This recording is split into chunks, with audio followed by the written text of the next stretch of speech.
Olá.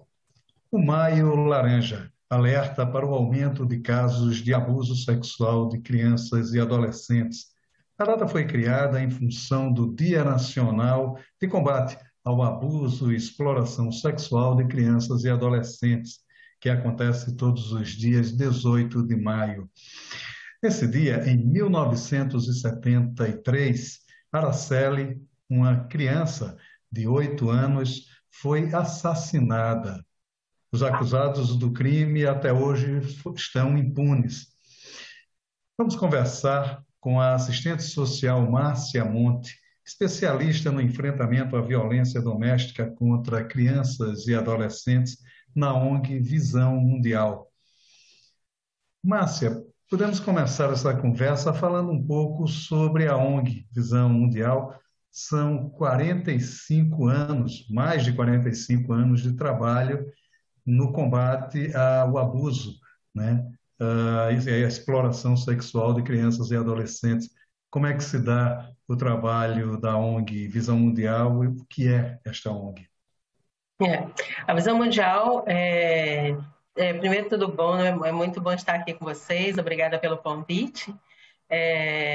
A Visão Mundial, ela é uma organização que trabalha em todo o território nacional, ela trabalha com a proteção, então o nosso foco é a proteção infantil, né? E dentre as violências, né, então a violência tem o abuso, tem a exploração sexual, outros tipos de violência também. Então, nós estamos focando na questão da necessidade, né, dos adultos proteger as crianças. E aí, nessa questão da proteção, nós trabalhamos com as comunidades de base, com igrejas, né, com as escolas. Então, nós temos uma programação muito intensa dentro das escolas, que é onde se concentra um grande número de crianças em todo o país. Então, nesses lugares, né, ou seja, ou na igreja, ou nas comunidades, ou nas escolas, nós vamos lá e, junto com os nossos educadores, a gente trabalha a questão de metodologias de proteção da infância, né, empoderamento dessas crianças, desses adolescentes e jovens, para que eles também sejam sujeitos de sua história e consigam também se proteger de todas as violências, inclusive do abuso sexual e a exploração sexual. Vocês constataram que houve um aumento considerável nos casos de abuso e exploração sexual de crianças e adolescentes no último ano. A que se deve esse aumento? Porque, quer dizer, há mais denúncia ou houve efetivamente um aumento de fato? Olha, a gente passou por um momento muito difícil, que foi o momento da pandemia. Então, a gente tem aí 2 anos de isolamento, né, de dificuldade das crianças acessarem. Então, quando as crianças iam para a escola, elas falavam com os professores, quando elas iam para os projetos, elas falavam aos projetos, porque muitas vezes esse abusador está dentro de casa. Com esses 2 anos de pandemia, aí nós tivemos aí uma baixa, né? Inicialmente tivemos uma baixa aí de notificação por conta dessa dificuldade de acesso, e agora nós estamos percebendo que isso vai mudando, né? Então, as crianças vão tendo acesso às escolas, vão tendo acesso aos projetos, vão saindo de casa, então você vai percebendo esse aumento.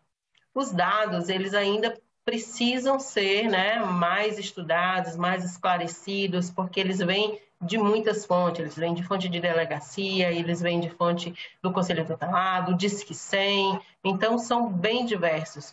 Mas, com certeza, né, pela história do país, que infelizmente é uma das violências mais, que somente 10% são notificadas, né, e nós temos uma pandemia, né, de violência sexual, com certeza esses dados vão sim aumentar e a gente ainda vai sofrer um pouco mais, a gente ainda vai ter essa consequência nos próximos meses, né, ano que vem, que aí vai se consolidar e a gente vai ver o impacto disso, né, desse isolamento social e dessa problemática da violência na vida das crianças. Né. Ainda é cedo até para a gente dizer quantidade de casos, quantidade de dados, eles estão sendo apurados, eles estão ainda vindo à tona, né? Esse problema ele ainda vai, a gente ainda vai ter a dimensão da gravidade dele e de quanto ele foi sério, de quanto as crianças foram afetadas pela violência sexual durante esse período de isolamento que nós tivemos nos últimos 2 anos. E é muito difícil conversar com a criança sobre essa questão, até porque a percepção delas é muito frágil, é muito delicado. Quer dizer, o que diferenciar do que seria um carinho do que uma agressão, né? E até porque isso sempre muitas vezes, praticado por pessoas que é muito próxima a ela.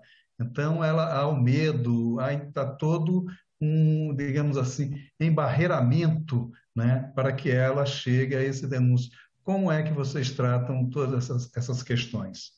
É, isso é um aspecto clássico, né, assim, na questão da violência sexual.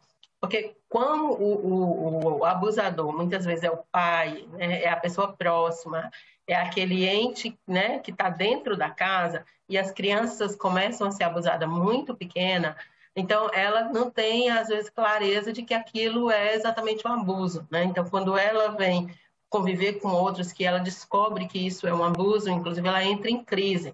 Então, e nem sempre o abuso, ele é, né, a maioria das vezes ele não é com violência, né? Então, ele é toda uma sedução. Então, isso é bem difícil para as crianças, principalmente as menores. Né? E quando elas chegam à adolescência, aí então há aquela confusão, né, de porque esse agressor é uma pessoa que ela tem carinho, né? É o pai, é o tio, né? É o irmão, então há uma confusão. Para a gente trabalhar essas questões, né, existem metodologias, né, e aí essas metodologias adequadas para cada idade, né, a idade de 4, 5 anos, a idade, os adolescentes, para que eles consigam identificar, né, precisa se trabalhar com essas crianças, que eles consigam identificar o seu corpo, falar sobre ele, né, saber o que é um toque ruim, um toque que não é ruim, o que lhe causa desconforto, quando lhe causa, como é que eles podem pedir ajuda, né? A gente também tem uma problemática muito grande da cultura do silêncio, né? Então, quando a criança vem falar, né? Então, acha que a criança não está dizendo a verdade, né? Então, a mãe, às vezes, acha que a criança não está dizendo a verdade, um professor pode achar que a criança não está dizendo a verdade. Então, fica o desafio também para os adultos ouvir essa criança, né? Quando ela colocar que se sente desconfortável, que não se sente, que se sente confusa diante de um carinho, né, que ela não está conseguindo identificar se aquilo é bom ou se aquilo é ruim. Então, existem metodologias, Visão Mundial tem, né, temos joguinhos para as crianças que a gente trabalha, né, com elas, tem metodologias e forma muito lúdica também, e com os adolescentes, e a gente faz isso de acordo com a idade, de acordo com a compreensão, de acordo com a maturidade das crianças. É importantíssimo trabalhar isso, e eu acredito que as escolas, elas têm uma função importantíssima, né? Porque se você quiser atingir agora 900 crianças em um dia, é você ir numa escola, né? E aí você trabalha esses aspectos dentro da escola, isso vai fazer toda uma diferença.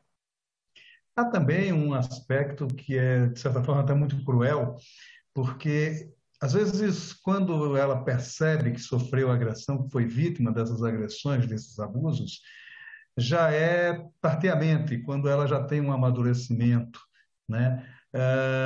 E aí ela tenta fazer quase que uma reversão daquele carinho que ela sentia pelo agressor, né? Eu sei que você é assistente social, mas que trabalha também com a condicionante psicológica desses adolescentes. Como é esse momento? É. Quando a criança ela percebe o abuso, né, ela entra em crise mesmo. Então, os comportamentos são muito diferentes dependendo da personalidade dessa própria criança, e dependendo do tipo de abuso, do impacto que ele foi na vida dela. Então, tem crianças que conseguem superar isso, porque foi um momento só, né? Então, foi um momento com o irmão, foi um momento com o pai, e aí ela tem toda uma rede de suporte. Então, vai depender muito do suporte que essa criança tem, né? De como ela recebeu o apoio da família, da comunidade que ela está inserida.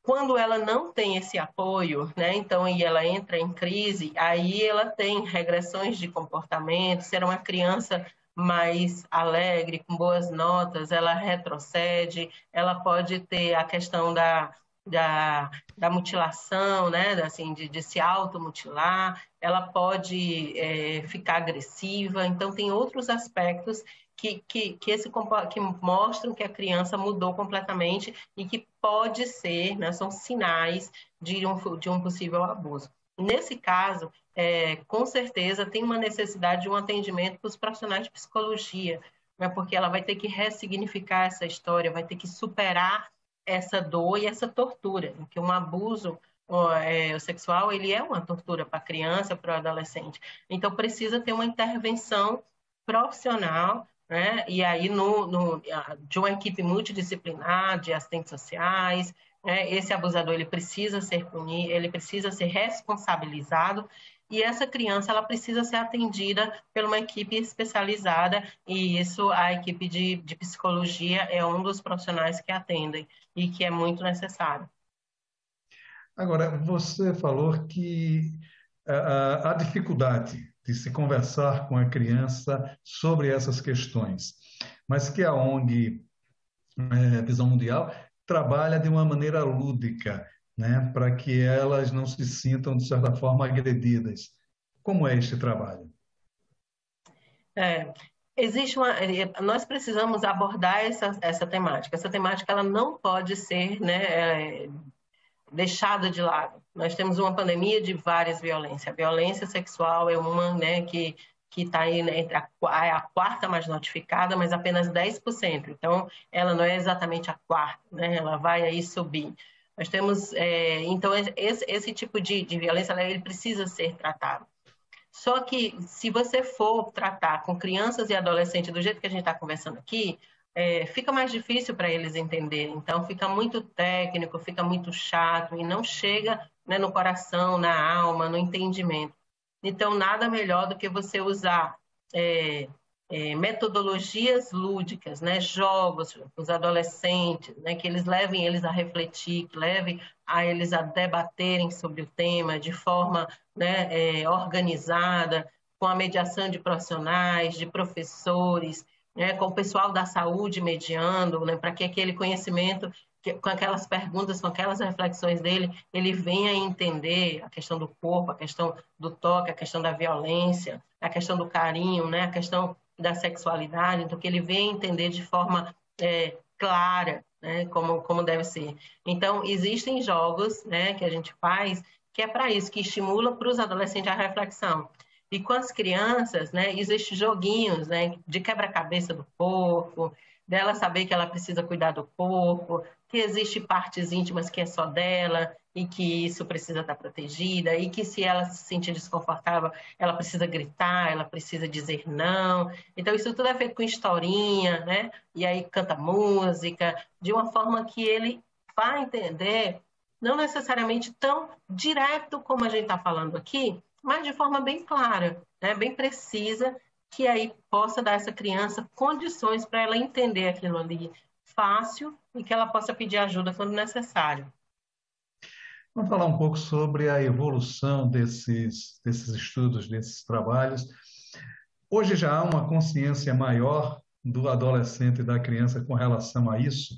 Ele já fala mais abertamente sobre isso, ele já consegue denunciar, mesmo quando é agredido, quando é abusado por pessoas muito próximas a ele? Infelizmente, não, né? Por mais que a gente já tenha evoluído na história, mas a gente tem uma cultura muito pesada, né? Ainda do silêncio, né? Uma cultura muito do adulto, né? Que a criança, quando fala, né? Então, tem muitos relatos. Ontem eu estava com um grupo de mulheres e elas estavam falando isso.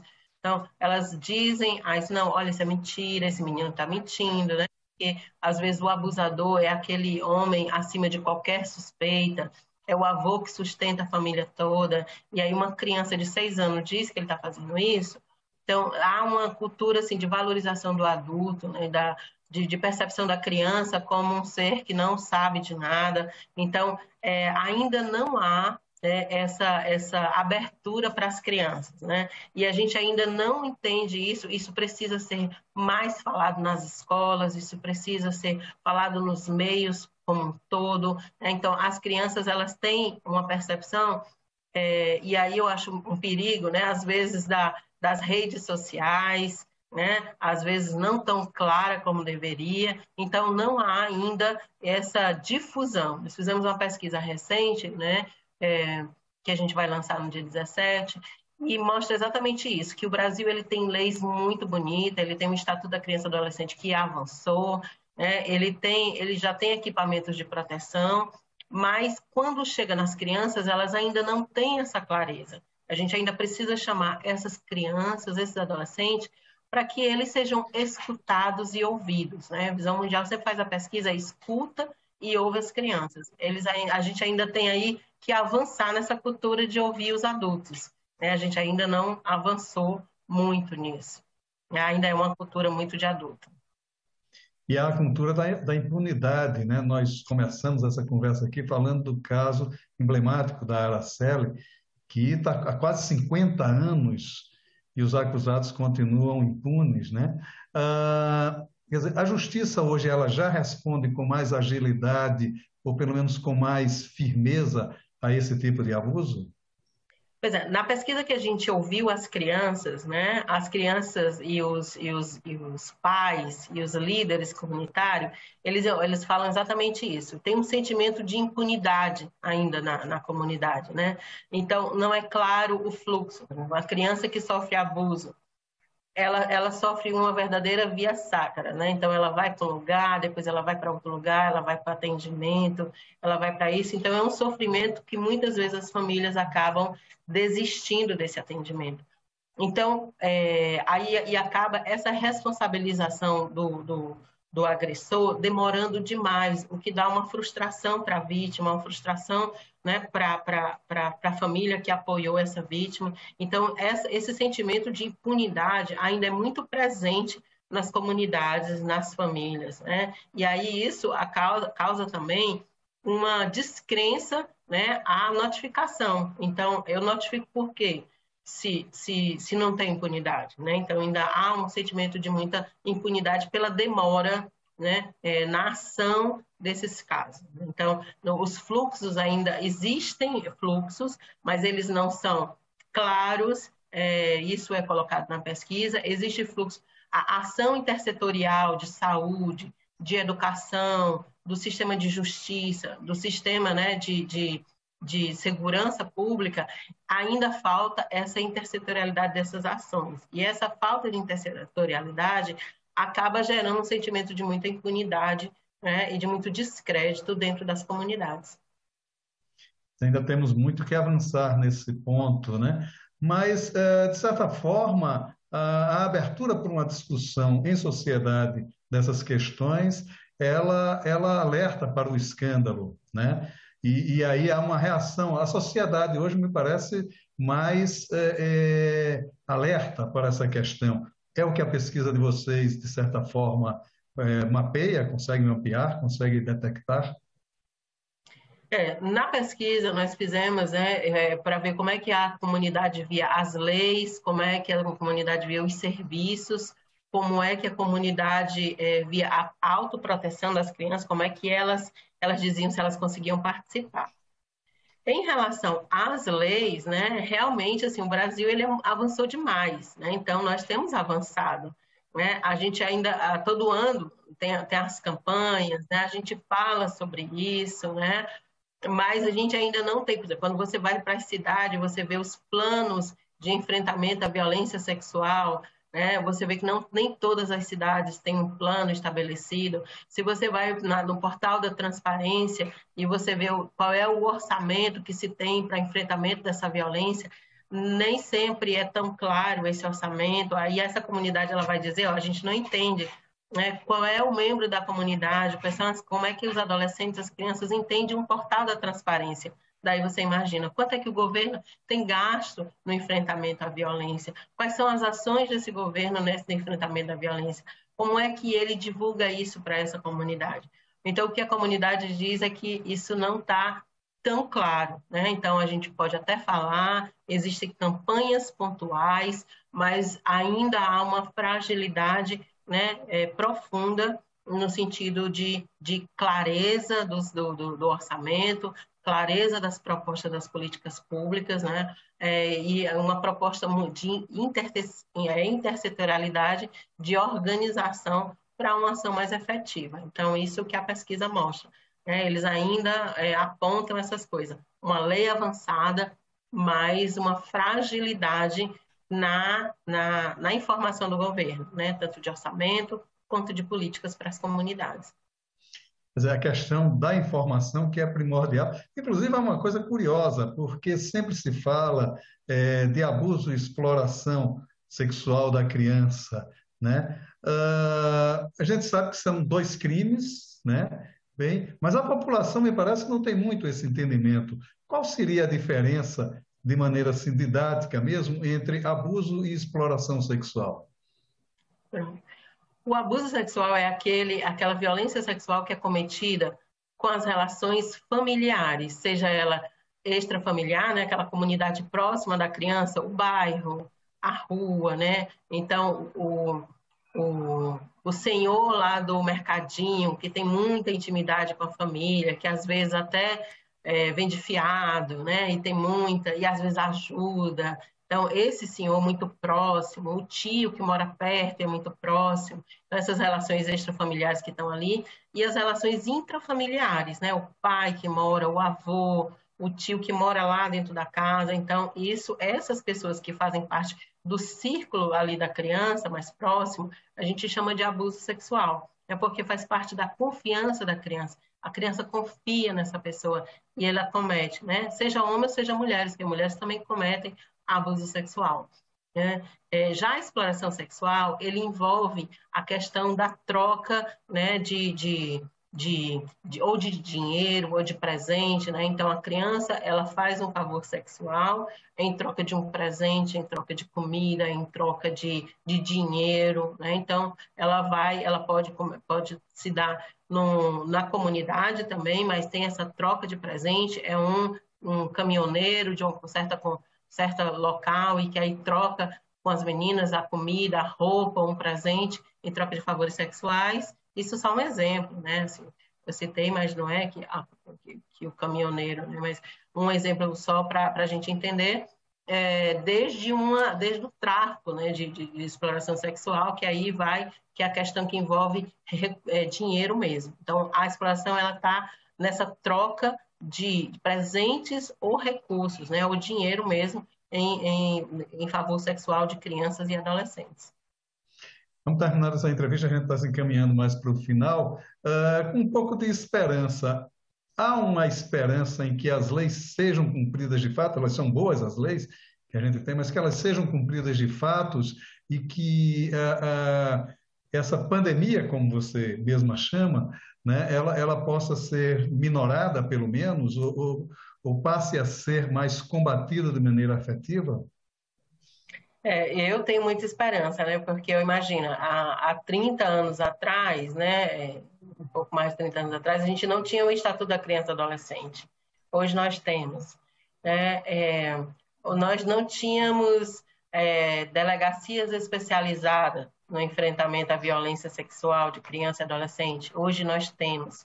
Né? Nós não tínhamos atendimentos especializados em muitas cidades. Hoje nós temos. Então, nós não tínhamos CRAS, CREAS nas comunidades e hoje nós temos. Então, a gente avançou muito. Temos muitas fragilidades, mas avançamos demais. Nós não tínhamos os conselhos tutelares, que são um órgão muito próximo, né, de atendimento e de proteção à infância e que não estava estabelecido no Brasil. Agora, quase todos os municípios brasileiros têm conselhos tutelares. Então, nós temos aí um avanço muito grande, né? Com a Constituição Cidadã de 88, nós avançamos demais. Então, a gente não pode negar esse avanço. A gente precisa dizer que ele precisa avançar muito mais, e precisamos de muito mais investimento. Mas avançamos muito, avançamos nas leis, avançamos no serviço, avançamos em pesquisas, né? Mas temos os desafios, sim, mas eu fico na esperança de que, se a gente olhar para trás, a gente já avançou muito até aqui. Né? Infelizmente, a gente ainda tem muito sofrimento, mas a gente já conseguiu, né, parar muitos sofrimentos também por conta de todos esses serviços que estão aí. Ótimo, caminhamos um bocado, mas ainda temos um bom caminho ainda pela frente para que a coisa se consolide, não é isso? Exato, exatamente. Márcia, muito obrigado pela sua participação aqui no Cidadania. Foi uma entrevista muito esclarecedora. Muito obrigado. Obrigada também, Maurício. Se você quiser rever esta ou outras entrevistas do Cidadania, é só acessar nossa página na internet www.senado.leg.br/TV ou canal da TV Senado no YouTube. Muito obrigado pela sua audiência e até o nosso próximo Cidadania.